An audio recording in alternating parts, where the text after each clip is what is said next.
seperti biasanya podcast kita ditemani oleh aku Ayunda Ramadhani dan Raisya. Nah, podcast kali ini kita kedatangan tamu spesial yang jauh-jauh melintasi zaman dan waktu juga demi podcast kita. Wow, effort banget ya guys. Jadi penasaran siapa sih bintang tamunya? Nggak pakai lama, kita panggil aja ya Samaratungga si Raja Mataram Kuno. Terima kasih karena sudah menyempatkan hadir di podcast kita ya. Ya, sama-sama. Silahkan duduk. Guys, dari tamu pertama aja kayaknya udah ketebak gak sih siapa aja bintang tamu selanjutnya?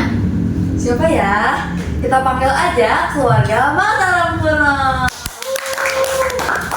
Wow, bawa rombongan ya, banyak banget. Iya, namanya juga keluarga.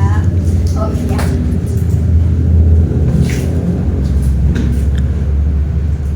Silakan bisa diperkenalkan dirinya dari itu yang merah. Saya Bala Putra Dewa, saya memimpin dari Kerajaan Sriwijaya dan saya adiknya dari Samaratungga. Selanjutnya, Kalau saya Rakai Ketan yaitu Raja Mataram pada abad ke-9 dan juga keturunan Wangsa Sanjaya. terakhir yang cantik banget Paling ya. cantik di antara keempat ini. Halo, saya Pramoda Wardani sebagai anak dari Samaratungga sekaligus istri dari Rakai Pikatan. Silakan duduk. Terima kasih karena udah menyempatkan untuk hadir di podcast kita ya. Oke. Jadi di sini kita udah kedatangan bintang tamu dari Kerajaan Mataram yang waktu itu tuh jadi kerajaan terbesar di Pulau Jawa.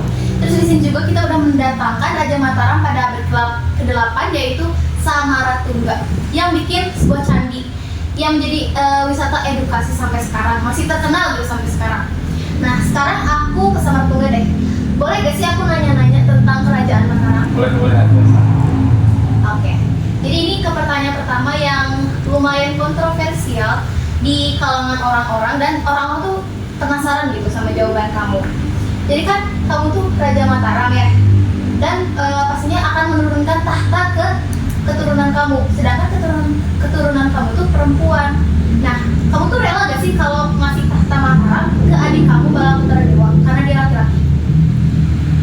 Sebenarnya saya juga rela, cuma karena Bala Putra itu terlalu ambisius, terus egois, jadi saya bingung. Terus sedangkan putri saya juga perempuan. Ya gitu. Berarti kamu lebih percaya ke anak kamu sendiri dibanding adik kamu ya? Ya. Buat Samaratungga gimana nih perasaannya waktu Rakai Pikatan ngelamar Pramoda Wardani? Perasaannya senang, marah, atau campur aduk gimana? Awalnya ragu karena Rakai Pikatan sama Prawar dan itu kan beda agama, terus juga beda bangsa. Tapi saya agak ada pilihan lain untuk melanjutkan tahta saya, jadi saya restui mereka untuk menikah. Oh, jadi pernikahan mereka tuh kayak pernikahan politik gitu ya. Berarti kalau pernikahan politik kamu tuh saling mencintai apa enggak sih? Aduh. Ya tentunya pasti ya, karena di sini saya Rakai Ketan itu sangat cinta ya sama Pramoda Wardani. Dan juga saya yakin kalau saya bahwa bisa menyatukan dua bangsa, itu bangsa Sanjaya dan juga bangsa Syailendra. Romantis banget ya. Iya, ternyata enggak. Berarti setelah kalian berdua menikah, Pramoda Wardani yang menguasa Mataram ya? Tentu saja aku dengan Rakai Pikatan. Tidak, seharusnya aku yang memimpin Kerajaan Mataram, bukan kamu. Karena kamu perempuan tidak pantas untuk memimpin sebuah kerajaan. Dan kamu dari bangsa Sanjaya tidak pantas juga memimpin Kerajaan Mataram. Hei, Mataram tidak ingin dipimpin oleh raja yang egois dan juga memilih mementingkan dirinya sendiri. Hei, kamu dari bangsa Sanjaya tidak pantas juga untuk memimpin Kerajaan Mataram. Walaupun saya dari bangsa Sanjaya, tapi saya yakin saya bisa memimpin Mataram ini. Dan juga bangsa Sanjaya yang membangun. Kebanyakan ngomong. Udah. Kondusif. Jangan berantem. Penonton podcast saya masih di bawah umur loh ini. Udah. Jadi kan udah panas banget ya, kayak cekcoknya sampai nodong-nodongin Chris, kayak takut banget. Ngeri banget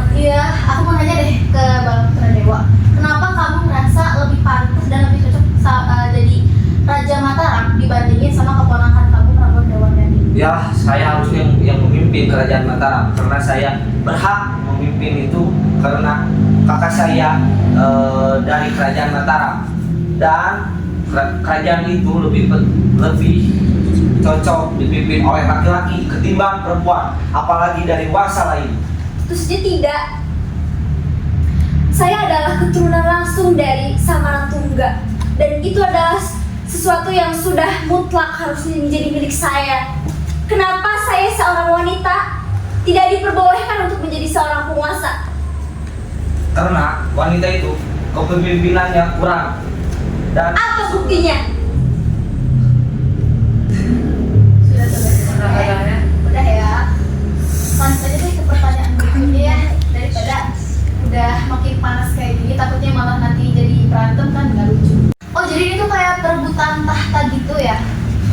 Ya, karena Rakai Pikatan harus berusaha untuk melindungi anak saya atau putri saya sendiri dari serangan adik saya atau bisa disebut Balaputra Dewa. Oh berarti setelah adanya penurunan tahta itu tuh Balaputra Dewa tuh melawan Rakai Pikatan dan Pramodawardhani. Betul. Jadi Balaputra Dewa itu mengantar kami, bahkan memerangi. Tapi dia kalah. wajar kalah, saya tidak mempunyai kekuasaan di Mataram. Oke berarti setelah kekalahan Balaputra Dewa lari ke Sriwijaya. Oke. Nah terus di Sriwijaya itu kamu ngapain aja sih? Berkuasanya kan gimana Iya sih? berkuasanya tuh maksudnya kayak gimana? Apakah jadi perdana menteri atau apa? Itu boleh jelasin nggak? Saya sebagai raja di Sriwijaya dan saya bertugas memantau masyarakat sekitar apakah damai atau tidak. Yang kedua, saya menaikkan ekonomi di sebuah kerajaan Sriwijaya dan berkomunikasi dengan kerajaan yang ada di Sumatera. Dan pula saya bernegosiasi tentang alutsista atau alat perang dan lain-lainnya. Oh, berarti setelah alat perang atau alat tempur armada kamu udah kuat banget, kamu tuh ada niat gak sih buat balas dendam ke Rakai Pikatan sama Pramodawardhani untuk membalas itu kekalahan kamu? Tentu saja saya berniat untuk menyerang kerajaan Mataram, tetapi saya harus memikirkan dulu strateginya sebelum menyerang. Jadi tidak boleh istilahnya gegabah atau Oh jadi biar gak kalah ya, Iya. biar gak kalah untuk kedua kalinya. Harus tahu ya. Ya. Mainnya kayak gimana? Oke deh, ke Pramodawardhani udah, Balaputra Dewa udah, Samarantungga juga udah. Kayaknya kita lanjut ke itu tuh yang tengah tuh yang hitam-hitam.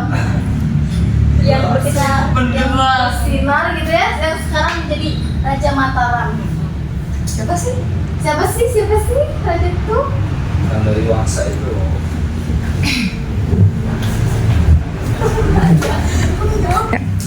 Oke, tadi kan kita udah denger nih unek-unek dari Pramodawardhani, Balaputra Dewa, sama Samarantungga yang panas banget. Sekarang nih tinggal satu tokoh penting di Mataram yang belum kita tanya-tanya, yaitu Rakai Pikatan, suami dari Pramodawardhani. Oke deh, ke pertanyaan pertama. Kamu tuh kan tahu ya, kalau Balaputra Dewa tuh gak suka sama Wangsa Sanjaya, yaitu wangsa kamu. Tapi kamu tuh kekeh gitu maksa buat tetap nikahin Pramodawardhani yang jelas-jelas adalah keturunan Wangsa Sudarendra. Kamu tuh merasa bersalah gak sih atau merasa kalau keputusan kamu untuk menikahi Pramodawardhani itu mengganggu Balaputra Dewa? Wah, di sini saya seperti tokoh antagonis ya. Tadi kan kita udah dengerin nih unek-unek dari Pramodawardhani, Balaputra Dewa dan juga Samarantungga yang panas banget, yang wah gitu, ricuh pokoknya mah. Sekarang kita dengerin nih curahan hati atau Oke, tadi kan kita udah denger nih curhatan dari Pramodawardhani, Balaputra Dewa dan Samarantungga yang ricuh banget gitu, yang panas banget. Karena ada satu tokoh penting di Mataram yang belum kita tanya-tanya, yaitu Rakai Pikatan. Nah langsung aja ya, kan kamu tuh tahu gitu kalau Balaputra Dewa tuh gak suka nih sama Wangsa Sanjaya. Tapi kenapa kamu tuh tetap kekeh buat nikahin Pramodawardhani yang jelas-jelas dia tuh Wangsa Sudarendra? Kamu merasa gak sih kalau keputusan kamu menikahi Pramodawardhani itu jadi kontroversial antara pihak keluarga dan juga sini saya seperti tokoh antagonis ya. Mungkin Mataram itu emang penting ya, yang harus turun tahta kepada Orang yang tepat. orang yang tepat. Berarti maksud kamu tuh Bala Putra Dewa tuh gak cocok di pemimpin Mataram. Wah, bukan begitu ya. Saya lebih percaya ke Prawamordani Pramuda. dibanding Bala Putra Dewa, yang dimana itu juga Dia memiliki sifat yang kita Nah, kita tadi udah dengar curhatan dari Pramodawardhani, Bala Putra Dewa dan juga Samartungga yang panas banget dan ricuh banget ya tadi. Nah, sekarang kita tadi belum wawancara satu tokoh penting Mataram yang wow gitu, yaitu Rakai Pikatan. Jadi langsung aja ya kita tanya-tanya. Rakai Pikatan, kamu tahu kan kalau Bala Putra Dewa tuh gak suka sama Wangsa Sanjaya, yang itu kan wangsa kamu ya. Tapi kok kamu tuh kekeh gitu buat nikahin Pramodawardhani, padahal jelas-jelas itu tuh bakal menimbulkan kontroversial antara warga dan juga keluarga gitu. Wah, di sini saya seperti tokoh antagonis ya. Mungkin Mataram ini harus turun tahta kepada tangan yang tepat ya, tidak yang tepat. Wah, bisa hancur ini. Berarti maksud kamu Bala Putra Dewa tuh gak cocok kita yang menjadi pemimpin di Mataram. Oh, bukan begitu ya. Saya yakin Pramodawardhani. Pramodawardhani.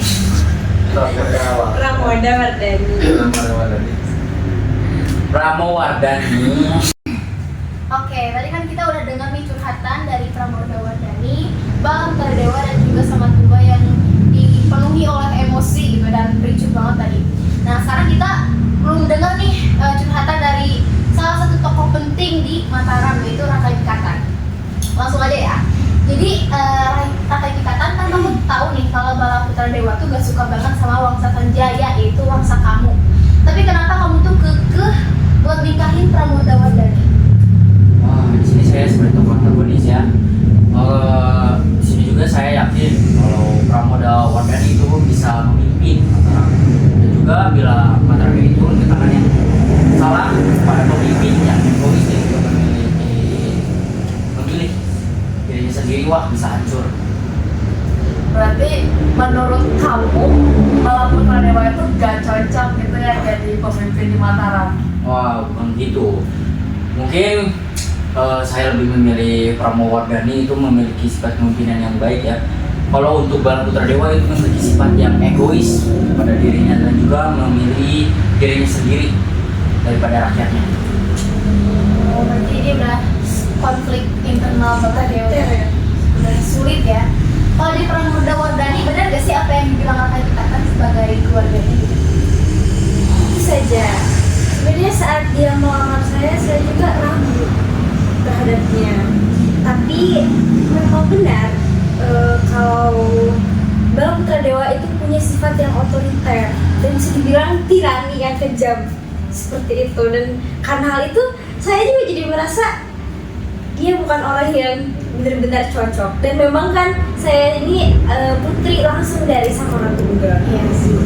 Berarti ini Rakai Pikatan benar-benar cinta gitu sama Pramodawardhani. Ya. Ini malu cinta. Pertanyaan deh buat Pramodawardhani. Kalau disuruh milih antara cinta dan keluarga, kamu bakal milih siapa? Waduh, lumayan susah ya. Bimbang Karena ya? iya, karena keduanya tuh tentunya saya mencintai keduanya begitu. Dari keluarga tentunya saya juga tidak ingin menjadi orang yang egois. Tapi karena memang seharusnya tahta ini diberikan kepada saya, jadi ya saya memilih untuk mendukung Rakai Pikatan. Dan Bala Putra Dewa itu seperti tadi yang saya katakan, dia memiliki sifat yang tirani dan kejam gitu, otoriter dan egois, sehingga saya tidak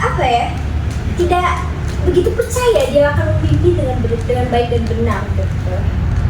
Berarti di balik itu ternyata ada perasaan juga ya. Meskipun berarti itu kayak mencerminkan kalau orang beda agama itu bisa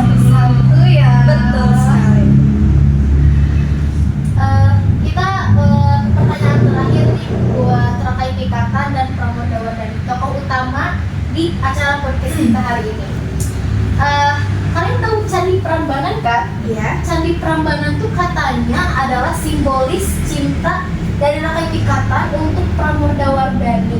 Bisa dijelasin nggak kayak apa sih gitu acuannya untuk membuat sebuah candi Pramodawardhani? Tentunya ya, kisah dari kerajaan kita ini tuh belum ada karena kita ini berbeda agama kan, belum ada kerajaan yang menikah dengan beda agama. Namun itu bisa membuat kerajaannya bersatu dengan baik, sejahtera, dan karena hal itu saya dan Rakai Pikatan ingin mewujudkan atau mengkekalkan atau mengabadikan dalam Prambanan. Juga sebagai simbol cinta saya kepada Pramodawardhani. Terus itu juga kayak membuktikan ya kalau misalnya agama Buddha dan agama Hindu juga bisa saling berdampingan. Betul sekali. Iya. Wah, kita udah sampai di penghujung acara dari podcast kita. Semoga acara ini bisa menghibur para pendengar karena dengan ada acaranya ini tuh kayak kita tuh bisa dengar kisah Menambah dari wawasan juga ya. kerajaan Mataram tanpa basic gitu ya, tanpa cuma dijelasin gitu aja. Mungkin ada kesan dan kesan dari setiap tokoh. Kalau dari saya sendiri, saya merasa senang karena anak-anak zaman sekarang tetap bisa mengenali saya walaupun saya hidup berabad-abad yang lalu. Seperti itu. Mungkin di yang lain ada pesan yang ingin disampaikan. Kalau dari saya mungkin ketika Anda menjadi pemimpin apapun, Anda harus memiliki sifat demokratis, yaitu tidak mementingkan diri sendiri. Ada lagi? Dari Pak Dewa nih. Yang dari tadi menggebu-gebu Iya. banget ya, semangatnya yang ada kata-kata gak? Mungkin nggak ada ya, dia kan otoriter. Tidak begitu.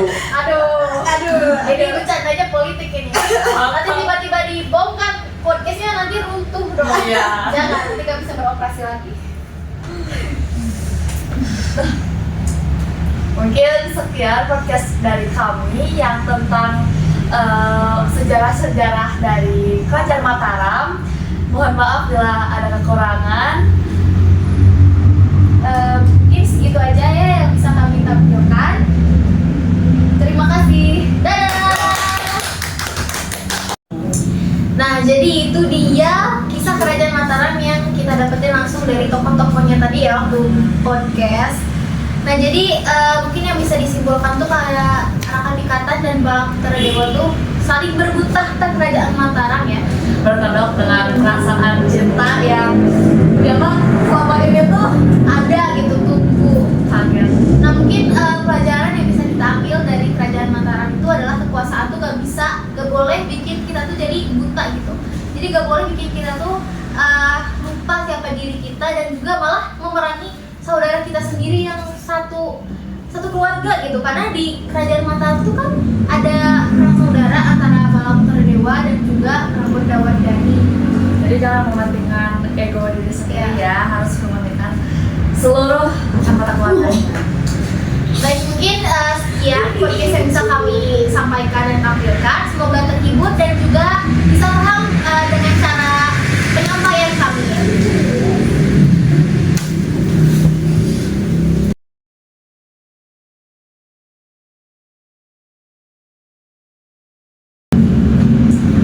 Sekian podcast yang bisa kelompok Mataram tampilkan. Semoga terhibur dan juga bisa dipahami.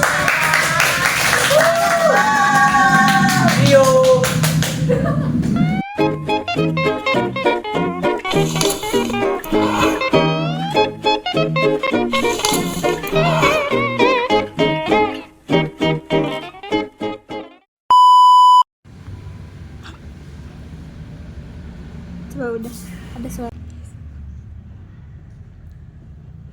Berarti kamu lebih percaya ke Sana sudah tua, jadi saya inisiatif.